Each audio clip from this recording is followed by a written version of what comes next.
All right. Hello, everyone. And thanks for continuing to join us throughout the day here at the Lytham Partners Spring 2025 Investor Conference. Again, my name is Robert Blum, one of the managing partners here at Lytham. And today I'll be moderating a fireside chat with the CEO of INVO Fertility, Steve Shum. INVO trades under the ticker IVF on the NASDAQ. Steve, welcome. Thanks, Robert. Good to see you. Good to have you back here again. Look, let's start off at a very high level for those not familiar. Give a little bit of an overview on Invo, maybe a bit of the history as well, and how we got to where we are today. Sure.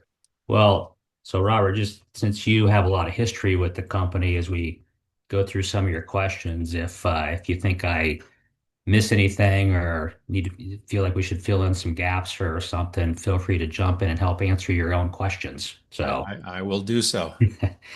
So the company, yeah, the company originated as a medical device company, and it had created a technology that's referred to as INVOcell, which was a device to help provide for an alternative treatment method to IVF. And the device was cleared by the FDA initially in late 2015. We then subsequently enhanced the labeling on it through a 510(k) process and had that approved in 2023.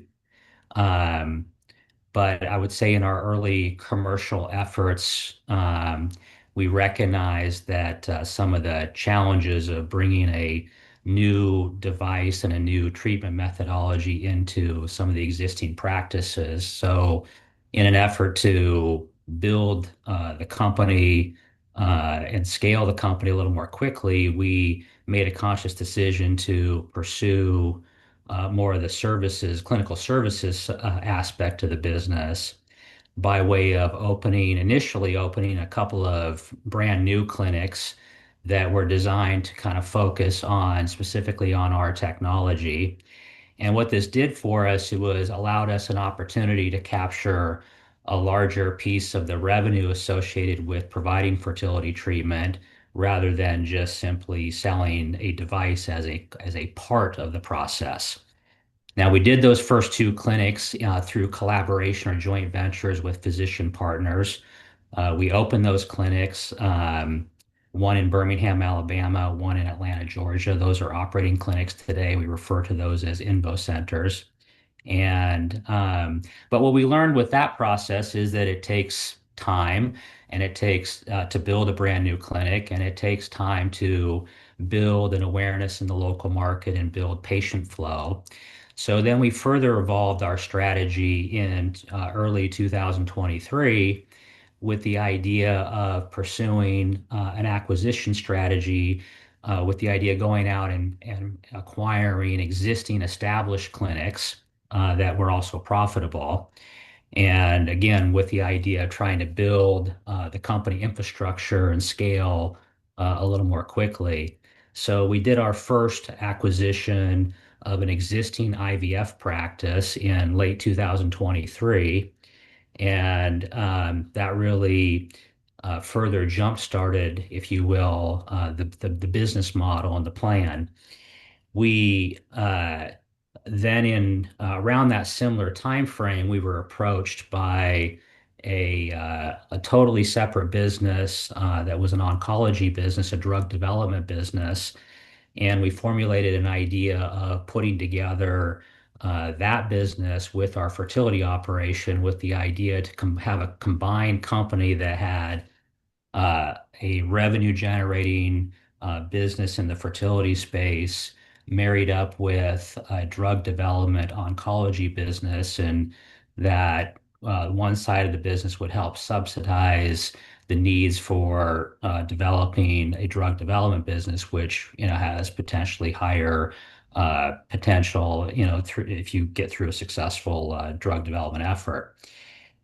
We actually closed on that merger concept in late 2000, just late last year and around October. And we even went so far as to rename the company. We reapplied for a new ticker as part of that process.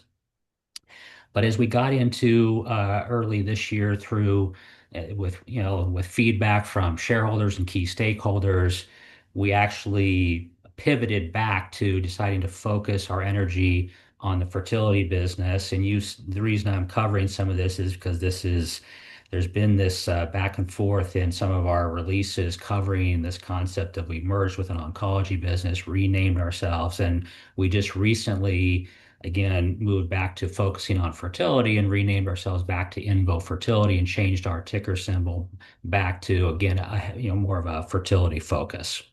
So that's sort of the quick high level of the journey, as I call it, that we've been on as a company. It has been quite a journey here. But as you said right now, the focus appears to be clear. It is an INVO or it is a fertility focused company going forward. Um, you're focused on sort of the expansion of both IVF as well as the INVO cell technology. Talk about what the key strategic priorities are going forward and how you believe this is going to enhance shareholder value. Sure. Well, ultimately, let me just first say that the market, maybe as a small company, really didn't support the concept of putting these two very different businesses together and trying to manage two very different business initiatives as a small company. And that's really what drove our decision to, quickly move back to focusing on the fertility business. And so um, again, that's going to be our core focus as we go forward. Um, we're heavily focused on continuing with the effort that we started in 2023, which is really an acquisition focus for right now. So we are going to continue to focus on clinical services and building our clinical services side of the business. Ultimately, we still are our roots of we're a medical device company, and we see that that is still a complementary fit with doing clinical services because we can still bring interesting technology into clinic operations that we now operate. So that you get, like you said, that's really the focus on from a go forward standpoint. So let's maybe pivot a little bit to the market here. Let's talk about the fertility market. What is driving the market today? What factors maybe, I mean, you see this in the news quite a bit here today, rising infertility rates, delayed parenthood. How do you sort of characterize the market? What are the factors shaping the opportunity? Yeah, I think it's important for investors to understand. We estimate the U.S. market alone is in excess of, $6 billion today and has really enjoyed fairly consistent and steady growth. Um, just like many countries around the world, the U.S. is suffering from, low birth rates and increasing infertility rates. I think most would agree that there are a number of contributing factors that just continue to fuel demand in the industry. Those factors, environmental, socioeconomic, a series of, couples deciding to have fewer children or have children later in life. All of these dynamics are, continue to contribute to, again, low birth rates and higher infertility rates. And all of which is really just an underpinning of a demand driver in this market, which is again why you've seen this fairly consistent um, steady growth in the industry, really around in many parts of the country, but especially or many parts of the world, especially in the US. Gotcha. Um, let's come back to the business model here, right? You've talked about the sort of this services model, both sort of organically through the Invo centers that you've opened up. You've got two of those operating right now. You made an acquisition here, what about 2 years or so ago? I think overall on your last reported 10K, north of $6 million in revenue. Sort of talk about the key components of the business model, how they sort of work together to try to drive, revenue growth and ultimately profitability. Yeah, like I said, I mean, the core of our model. is clinical services activities with and really a heavy emphasis on making sure each and every clinic we own is a standalone profitable operation. So when we look at targeting additional acquisitions, that's a key focus of making sure they are existing operations that are generating, profitability. And this is how we really envision kind of scaling the business for long-term success and stability. Of course, we have work to do to achieve that goal. Um, but from our standpoint, when you look at some of our recent activities, we've done a lot to position ourselves where we feel we're not that far away from reaching one of our key objectives, which is bringing the overall business to a cash flow break even standpoint, and then continue to build from there. Now, of course, a technology component and a device technology is still in our DNA, and we'll look to complement this clinical services focus with bringing in, adding unique technology where it makes sense to the clinics, whether that's INVO or if we see other technology that we think might make sense to either bring in to help enhance our clinical activities or clinical services activities, either as licensing or again even potential acquisitions of additional technology. So again, we really see it as we are dominated as a services company right now in terms of our revenue flow, but we still see, again, the opportunity to leverage technology and still have a technology aspect to everything we do. And we still have our InvoCell device. We still, we have our own clinics that offer InvoCell as a treatment option. We still sell InvoCell to clinics that, independent third-party clinics still utilize our InvoCell device. So we will, as we've said in our literature to shareholders, we will continue to offer that technology, and as well as try to bring it into our own, owned operated clinics. Gotcha. Um, maybe more so than at any time in the recent past, it seems like there's been uh, uh, initiatives, actions from the government relating to IVF, right? Especially with the current administration, some executive orders and actions that have taken there. Maybe for those that haven't seen some of them, describe what those are and how this might impact the company's operations or strategies going forward. Yeah, I think it's really interesting in that the current administration has really openly been expressing strong support for fertility care and acknowledging the low birth rates and higher infertility rates and the need to really have more babies out there. I don't know where it came from, but there's a group that had a great slogan that they were out helping to promote as part of this effort. No babies left behind. So I thought that was a great one.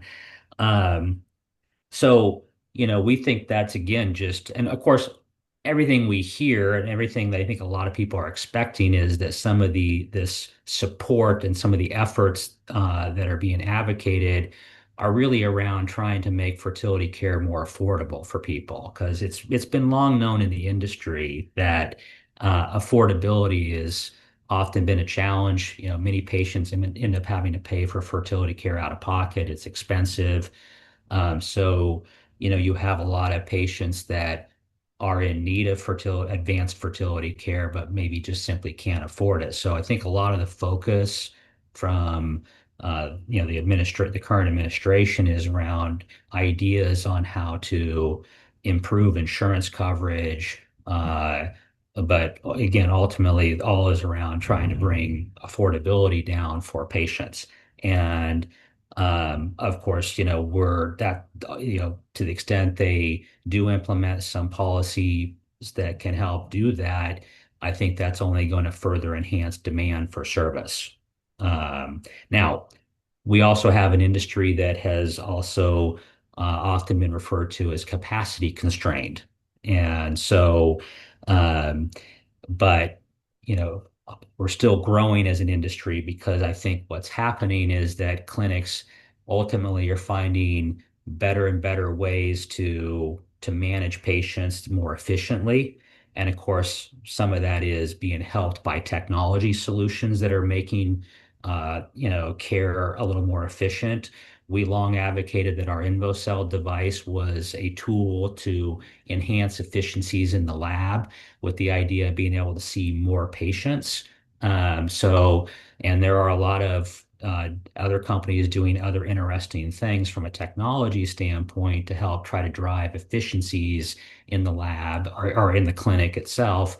And with the goal of being able to see more patients with existing infrastructure resources. So whether or not the industry can keep up if again we do get some big policy changes that help really start to accelerate demand, can the industry keep up? I guess we'll see, but it's all positive tailwinds for the industry and for participants in the industry like ourselves.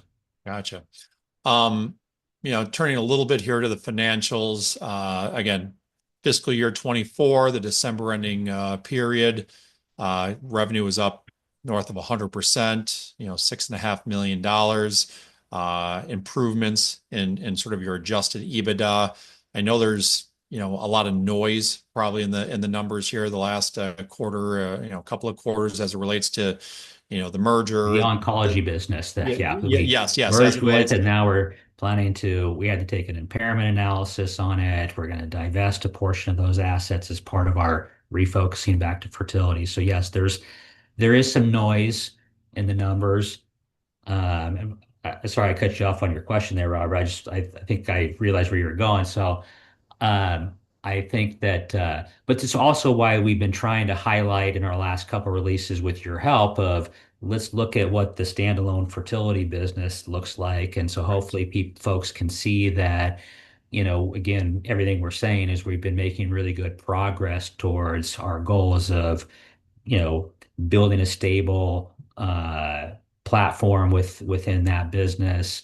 Some of our recent performance has been simply a combination of uh, adding that first significant clinic acquisition that we did of an existing well-established practice out of Wisconsin. Really also combined with a concerted effort over the last 15 months to help tighten up our cost structure and our corporate overhead. Right. Some of that was aided by the fact that I mentioned we had completed a 510(k) label enhancement for our device. And we sort of saw it as we didn't really need to do much more on the clinical side with our existing FDA approved device. So we were able to, and that was a fairly expensive effort in the prior, few years. So the benefit of being able to have completed that effort, along with again a concerted effort to improve our corporate, cost structure, and again combined with adding in a very profitable clinic, really that combination of profitable, operations combined with bringing our corporate costs down have again put us in a what we see as kind of line of sight of being able to again achieve that first major milestone in terms of operating performance of getting to a cash flow break even.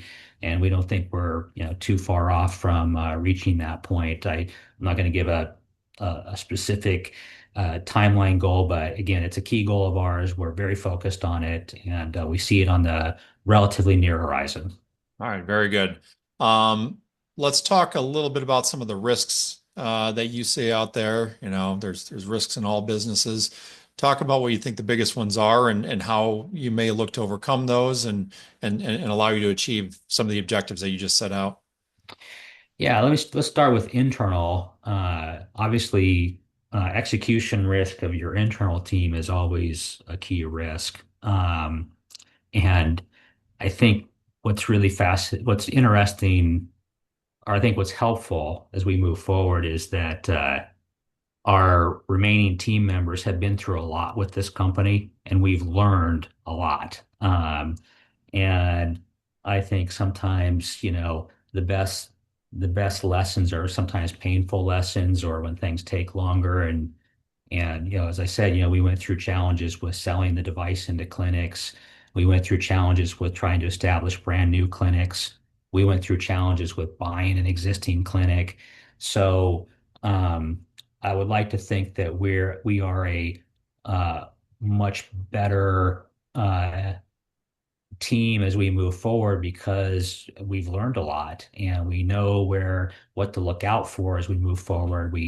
I think we're fairly clear on what we think our keys to success are. So while that doesn't mean that execution risk has been eliminated, in my opinion, I think we've greatly reduced our execution risk as we move forward internally, just because of everything we've done over the last number of years, and again, some of the lessons that we've learned. And I'd like to think that our team has will benefit from having gone through that, and we'll execute even that much better as we move forward from here.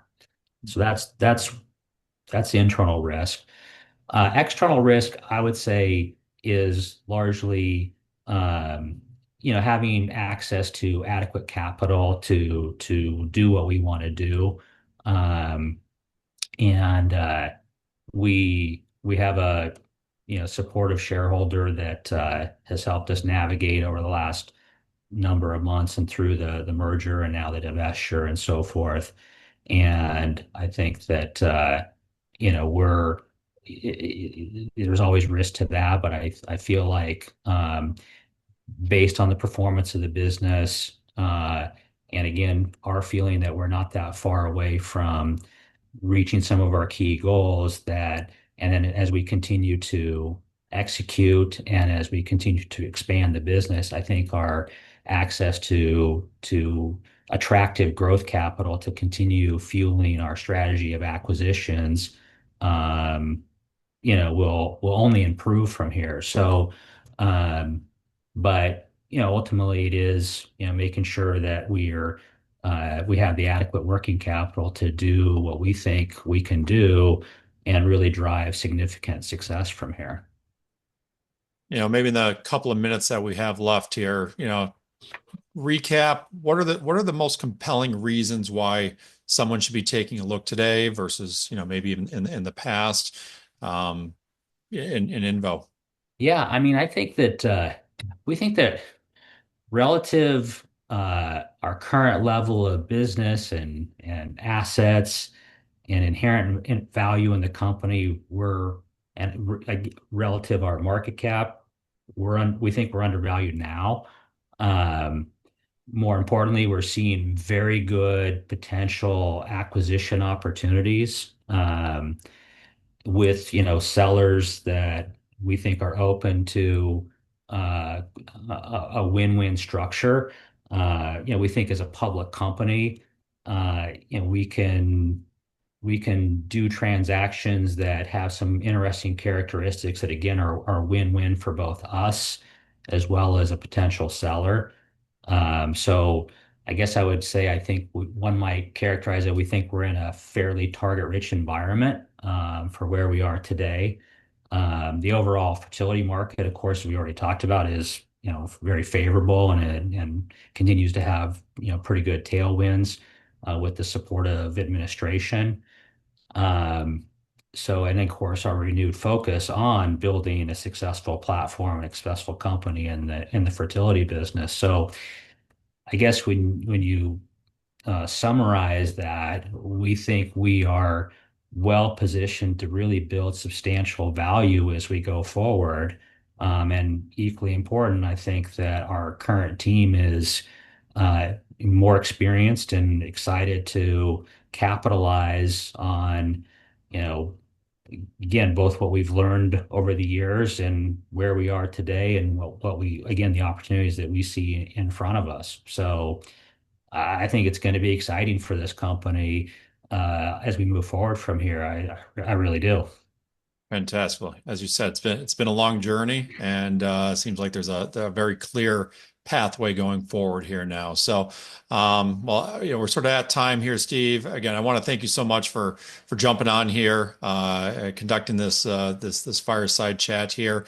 To anyone that's out there watching that would like to learn a little bit more, feel free to reach out to me. Happy to coordinate there. My email, Blum, BLUM at lythampartners.com.